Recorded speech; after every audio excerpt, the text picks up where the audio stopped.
Ain't about your bread and I can't fuck with ya. I thought you was 100, but you showed me 50. You said you was gonna ride, huh?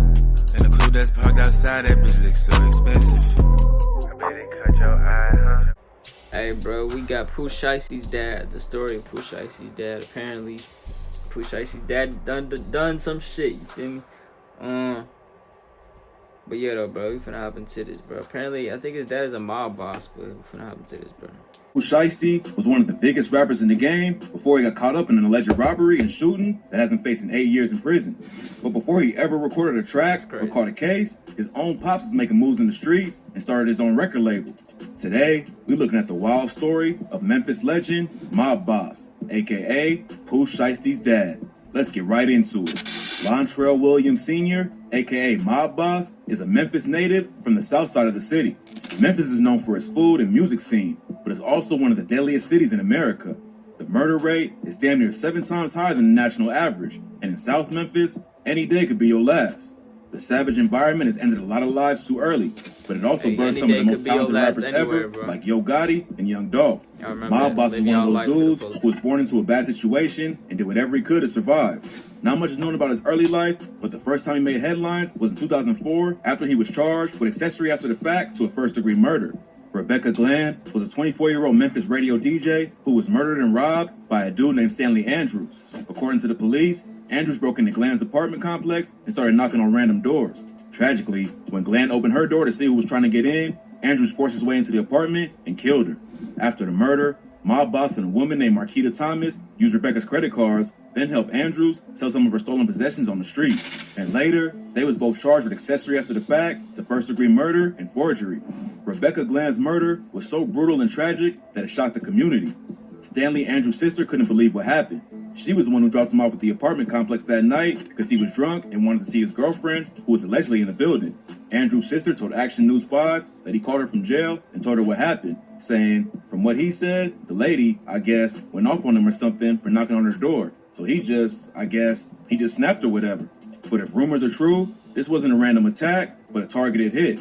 Andrew's sister said she was shocked by what her brother did and told Action News 5, I still don't understand. I'm still thinking it's a dream because I could never think this in a million years. But after he was arrested, he didn't act like someone who just snapped and killed a random woman. His sister told reporters that he showed no remorse at all. According to rumors, Rebecca Glenn was actually killed over rap beef. Some people say that she was playing music from Yo Gotti on the radio, but refused to put on Mob Boss or anyone else from his label, Mob Ties Records. Mob Boss allegedly put a hit out on Glenn for the disrespect, but there's no real evidence to back these claims up. Yo Gotti was already a Memphis rap legend, but running the CMG label took things to the next level. With a roster full of some of the game's hottest rappers like Mozzie, Fotu Doug, ESTG, and Moneybagg Yo, Gotti's become a certified legend. But back in the day, Mob Boss was trying to do the same thing with his Mob Ties label. Pooh Shiesty told Audio Mac in 2021 that watching his dad go hard in the studio helped him get to where he is today. Talking about Mob Boss, Shiesty said he was on a CEO P type of level. He had his own record label called Mob Ties Records. I saw how they gotta get ready to go do shows. I been knew about tour buses and all that, the tour life. I was real young around that time, around 8 through 10, but I was learning how the studio works. I learned where the booth at, how the mic set up, how the sessions work. I was on the road with him when he had shows because he was booked up around that time.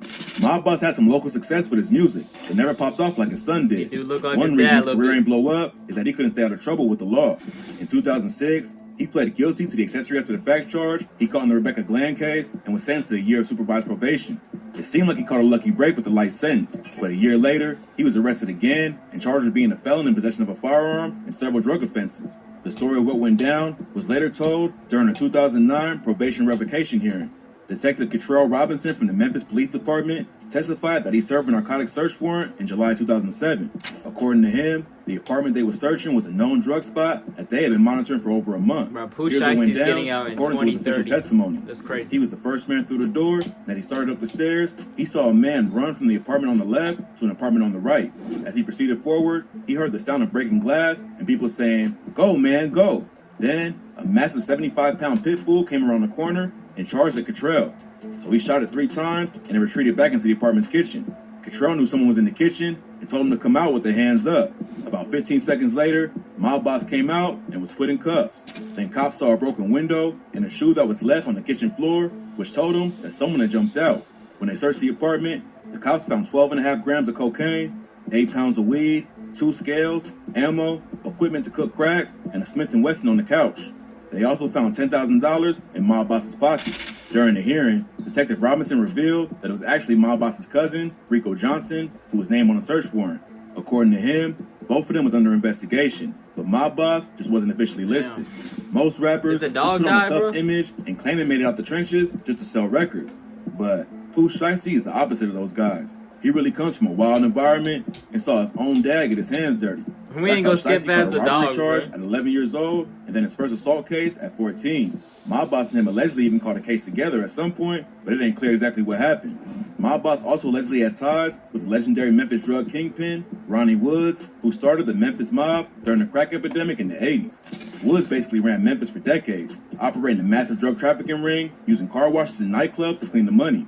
Throughout the late 90s and early 2000s, he owned a spot called the Martini Room, where rappers, pro athletes, and drug dealers all hung out and partied. Focus on y'all money, bro, because I promise he even dated you Steve Harvey's wife. Bitch, in 2019, Woods, his 2 brothers, and 35 other alleged Memphis Mob affiliates was all charged in a massive indictment. This ain't the first time Woods is facing long sentence. Don't go about it like that, but I ain't gonna tell you what you do with y'all. Rap as a drug lord, this could be the case that puts him away for good.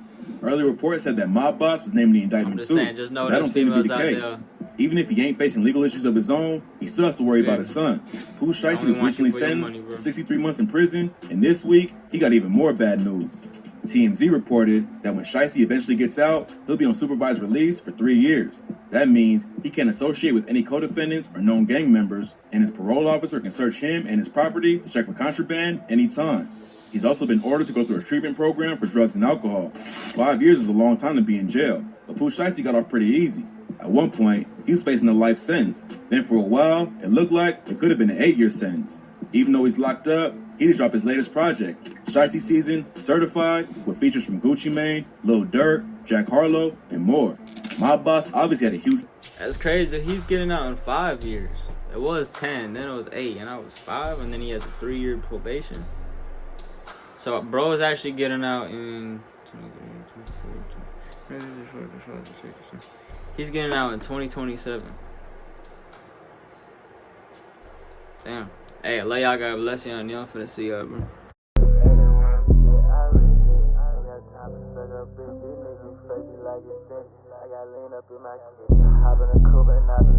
got your bitch right, pack it down.